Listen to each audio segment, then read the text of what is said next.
The morning mist clung to the dense pine trees of the Ardennes forest on a cool spring day in May 1940. Silence was broken not by birdsong, but by the low rumble of engines that grew louder with every passing second. Thousands of tons of steel were on the move as the German war machine began its audacious push toward the River Meuse. French commanders had dismissed this rugged terrain as impassable for armor, believing the forests were a natural fortress that required only light defense. They were wrong. This miscalculation would soon cost them their country, as the metal tracks of panzer tanks crushed the undergrowth and paved the way for a new kind of warfare that the world had never seen before. Inside the command posts of the French army, panic began to set in as reports flooded in from the front lines. The speed of the German advance was impossible for the Allied generals to comprehend. They were prepared for a static war of attrition, similar to the trenches of the First World War, where movement was measured in yards. Instead, they were facing a torrent of mechanized violence that covered dozens of miles in a single day. The confusion was absolute as telephone lines were cut and command chains were shattered. This was the debut of a tactic that would terrify Europe and become synonymous with the German Wehrmacht. This was the beginning of the Lightning War. The stakes could not have been higher for the nations of Western Europe during those critical weeks.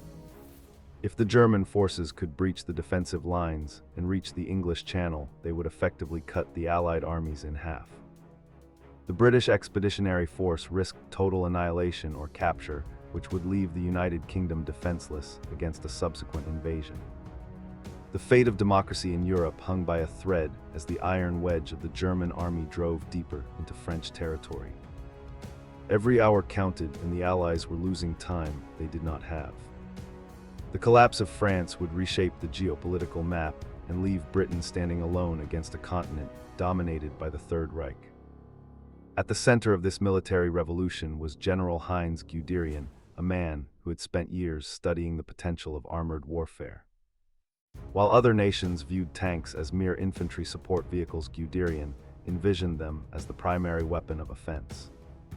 He argued that tanks should be concentrated in large independent divisions capable of punching through enemy lines and wreaking havoc in the rear areas. His theories were controversial among the traditional German officer class, but they found a receptive audience in Adolf Hitler. Guderian believed that speed was the most critical factor in modern war, and he trained his crews to keep moving regardless of the risks to their flanks. To understand the impact of this new doctrine, one must look back at the stagnation of the First World War. For 4 years, millions of men had died in the mud of Flanders, gaining little ground while facing machine gun fire and artillery barrages. The German military leadership was determined to avoid another static war of attrition, which they knew Germany could not win against the combined resources of the Allies. They needed a way to achieve a quick and decisive victory before the enemy could mobilize their superior industrial reserves. The solution was to restore mobility to the battlefield using the internal combustion engine and the radio. The key to this strategy was the seamless integration of different military branches working in close cooperation. It was not just about tanks charging forward alone, but rather a combined arms approach involving infantry, artillery, and air power. The Luftwaffe played a crucial role by acting as flying artillery to blast obstacles out of the path of the advancing ground forces. Dive bombers known as Stukas would scream down from the sky with terrifying sirens designed to break the morale of enemy troops. This vertical envelopment paralyzed defenders and prevented them from organizing effective counterattacks against the armored spearheads racing toward them on the ground. The world received its first glimpse of this terrifying new method of war on September 1, 1939, when Germany invaded Poland. The Polish army fought bravely, but they were hopelessly outmatched by the speed and coordination of the German forces. Panzer divisions sliced through Polish defenses, while the Luftwaffe destroyed the Polish Air Force on the ground. Communication centers were bombed, leaving Polish units isolated and unable to coordinate their movements. Within weeks, the Polish state had effectively ceased to exist, partitioned between Germany and the Soviet Union. Observers in London and Paris watched in horror, but failed to fully grasp the tactical revolution that had just occurred. Following the fall of Poland, there was a period of deceptive calm known as the Phony War. For 8 months, the major powers of Europe sat behind their fortifications, waiting for the other side to make a move. The French felt secure behind their Maginot Line, a massive system of concrete bunkers and tunnels along the German border. They believed that any German attack would shatter against these impregnable defenses. However, the Germans had no intention of attacking the Maginot Line head-on. Instead, they planned to bypass it entirely by striking through the neutral nations of the Low Countries and the supposedly impassable Ardennes region. The architect of this daring invasion plan was General Erich von Manstein, who proposed a radical shift from original operational designs. He suggested sending the bulk of the armored forces through the wooded hills of the Ardennes, where the Allies would least expect them. This was a high-risk gamble that relied entirely on surprise and speed. If the long columns of tanks were spotted and bombed while stuck on the narrow forest roads, the invasion would fail before it even began. Despite the skepticism of many senior generals, Adolf Hitler approved the plan. The stage was set for one of the most dramatic military maneuvers in history. On May 10, 1940, the storm broke over Western Europe as German forces crossed the borders of the Netherlands, Belgium, and Luxembourg. The Allies responded by rushing their best armies north into Belgium, assuming the main German attack would come from that direction. This was exactly what the Germans had hoped for. As the British and French moved north, they walked into a trap, leaving their southern flank exposed. Meanwhile, the main German armored force, commanded by Guderian and Kleist, was grinding its way through the Ardennes undetected. When they emerged on the banks of the Meuse River, the French defenders were stunned to see heavy tanks appearing from the dense forest. The crossing of the Meuse was the decisive moment of the campaign and a testament to the training of the German troops. Under heavy fire, German combat engineers paddled across the river in rubber boats to establish bridgeheads. They worked feverishly to build pontoon bridges capable of supporting the weight of the panzer tanks. Once the tanks were across, they did not wait for the infantry to catch up. In accordance with the principles of Blitzkrieg, they immediately pushed forward into the open French countryside. The French defensive line had been pierced, and there were no reserves available to plug the gap. Leading one of the armored divisions was General Erwin Rommel, who would later gain fame in North Africa as the Desert Fox. His 7th Panzer Division moved so fast that it became known as the Ghost Division, because neither the enemy nor the German High Command knew exactly where it was. Rommel ignored orders to halt and consolidate, turning off his radios to avoid being recalled. He drove his men to the point of exhaustion, pushing deep into French territory and capturing thousands of surprised prisoners. His actions exemplified the spirit of the Blitzkrieg, which prioritized initiative and momentum over strict adherence to plans. The speed of the German advance created chaos among the Allied armies, which were now in danger of being encircled. As the panzers raced toward the coast, they severed the supply lines of the British and French forces fighting in Belgium. The Allied commanders were paralyzed by the pace of events, unable to react fast enough to the changing situation. Every time they tried to establish a defensive line, the Germans had already bypassed it. The roads were clogged with refugees fleeing the fighting, which further hampered the movement of Allied troops. The situation was rapidly becoming a catastrophe for the defenders of democracy. By late May, the German armored spearheads had reached the English Channel, effectively trapping the Allied armies in a pocket around the port of Dunkirk. The British Expeditionary Force, along with thousands of French soldiers, had their backs to the sea with nowhere to run. It seemed that the total destruction of the Allied forces was inevitable.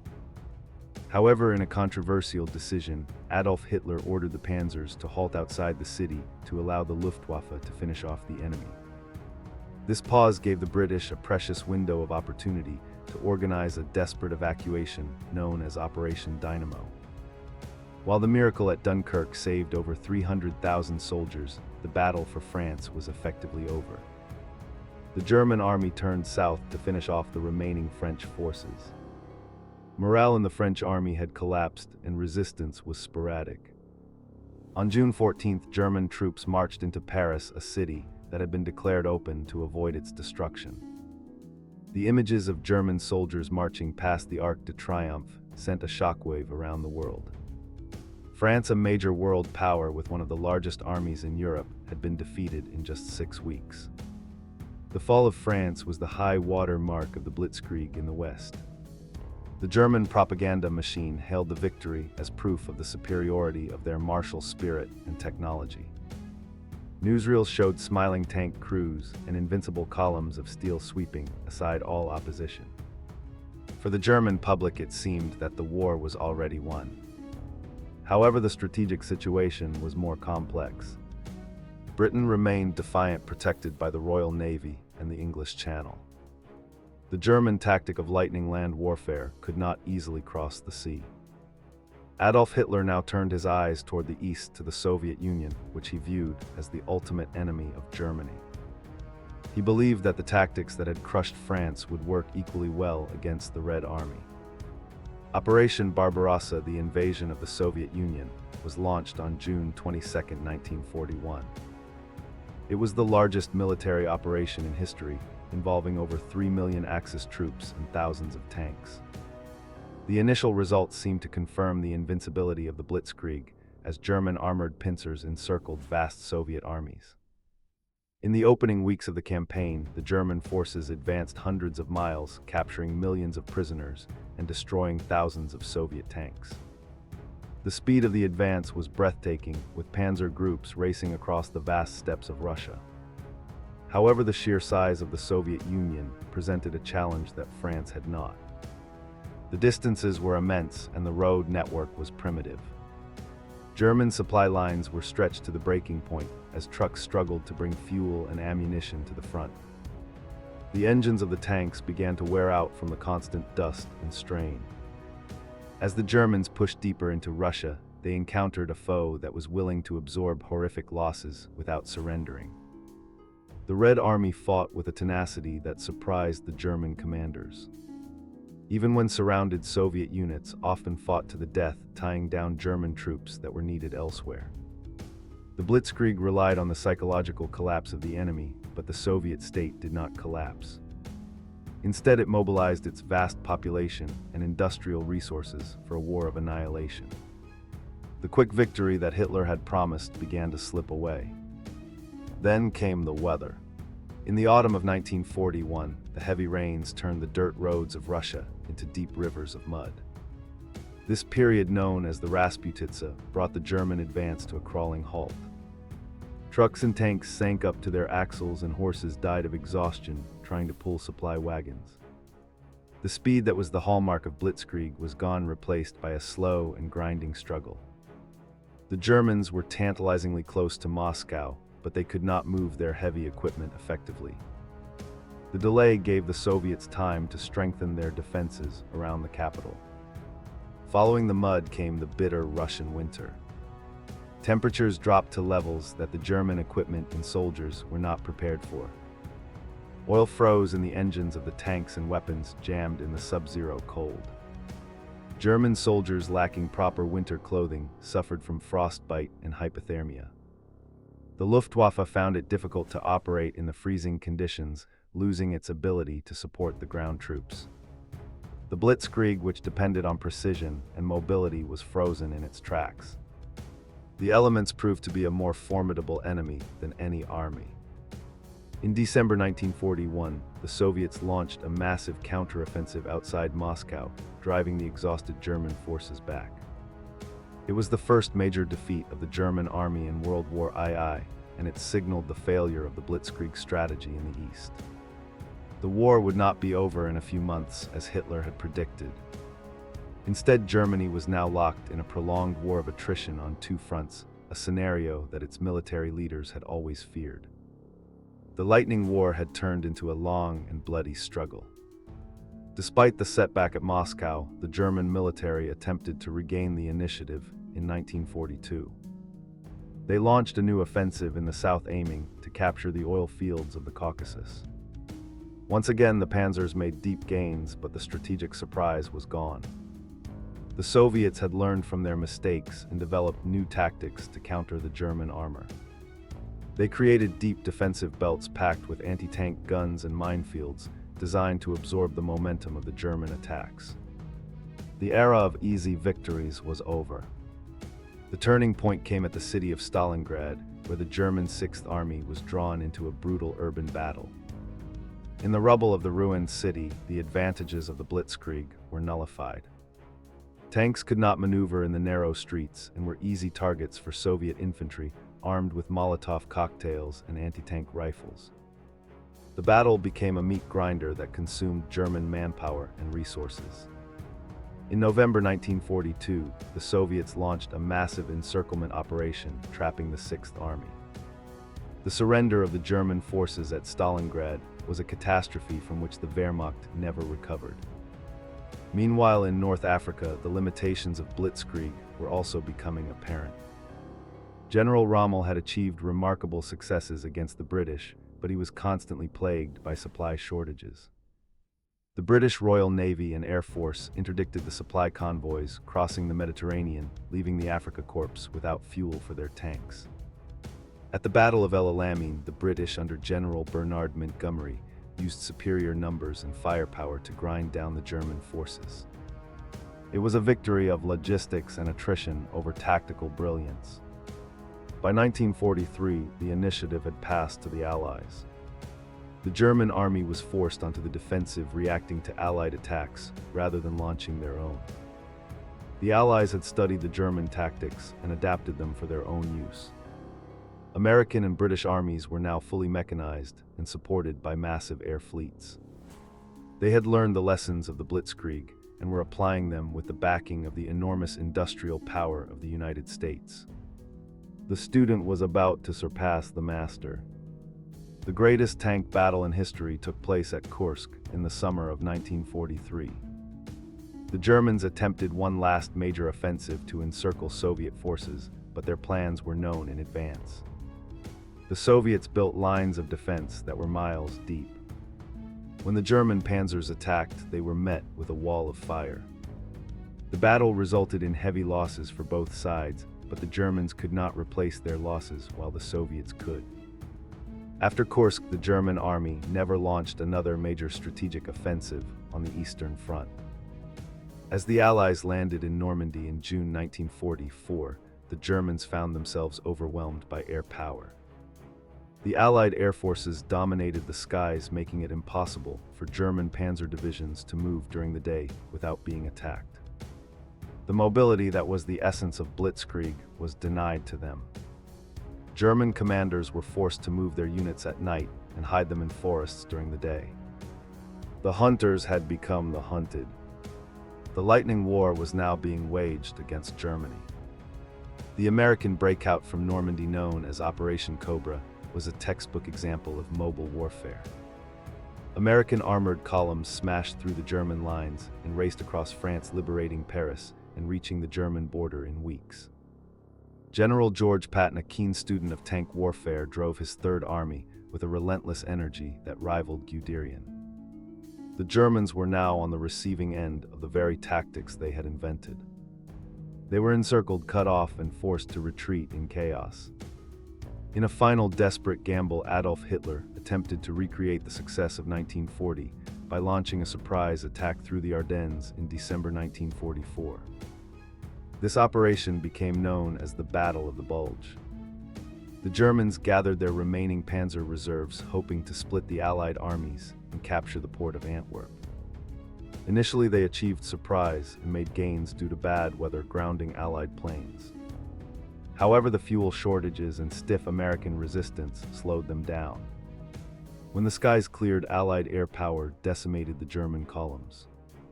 The failure of the Battle of the Bulge exhausted the last reserves of the German military. The road to Berlin was now open. From the east, the Soviet steamroller crushed everything in its path. From the west, the American and British armies crossed the Rhine and encircled the industrial heartland of Germany. The Third Reich, which had boasted that it would last 1,000 years, was collapsing in ruins.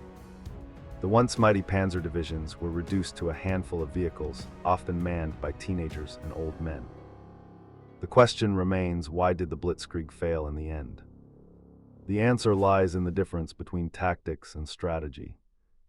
Blitzkrieg was a brilliant tactical innovation that allowed Germany to win quick victories against unprepared enemies in confined spaces like Western Europe. However, it was not a strategy for winning a long global war against major industrial powers.